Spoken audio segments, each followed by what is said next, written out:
দুর্নীতিমুক্ত বাংলাদেশ গড়তে চাই।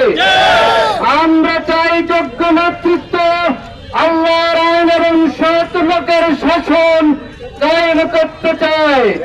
আমরা সংসদে কোরআনকে পাঠাতে চাই। আমরা জনগণকে সাথে নিয়ে ঐক্যবদ্ধভাবে সকল অন্যের বিরুদ্ধে রুখে দাঁড়াতে চাই। আমরা আগামী 19 তারিখের শরণার্থী উত্থানের মহাসমাবেশকে একটি মহাসমাবেশে রূপান্তরিত করতে চাই। আমরা 7 দফা দাবি আদায় করতে চাই। আমাদের দাবি পরিষ্কার। আমাদের দাবি হলো জুলাইয়ের গণহত্যার সকল হত্যার অনতিবিলম্বে সুষ্ঠু বিচার করতে হবে।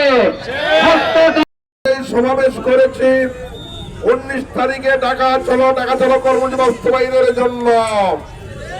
আমরা লক্ষ্মীপুরবাসীকে বলতে চাই, আমাদের আমির জামাত সারা দেশের সকল দেশবাসীকে আহ্বান করেছে, আপনারা চলুন, আমরা যাব। জাতির উদ্দেশ্যে আমাদের আমির জামাত বক্তব্য দিবে।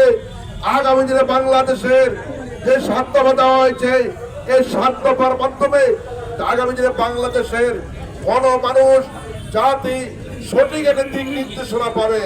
এনসিপি নেতারা গোপালগঞ্জ গিয়েছে, সেখানে প্রশাসন সম্পূর্ণ ব্যর্থ হয়েছে। আমরা বলতে চাই, প্রশাসন জাতীয় নেতাদেরকে নিরাপত্তা দিতে পারে নাই।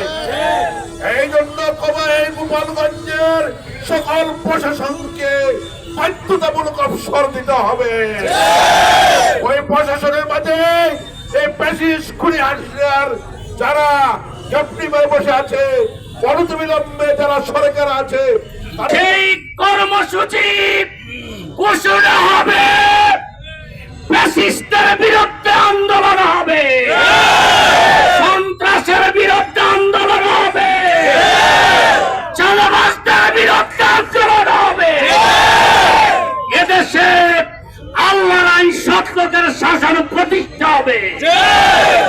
আমরা জুলাই বিপ্লবের মাধ্যমে সাময়িকভাবে স্বাধীন হয়েছি।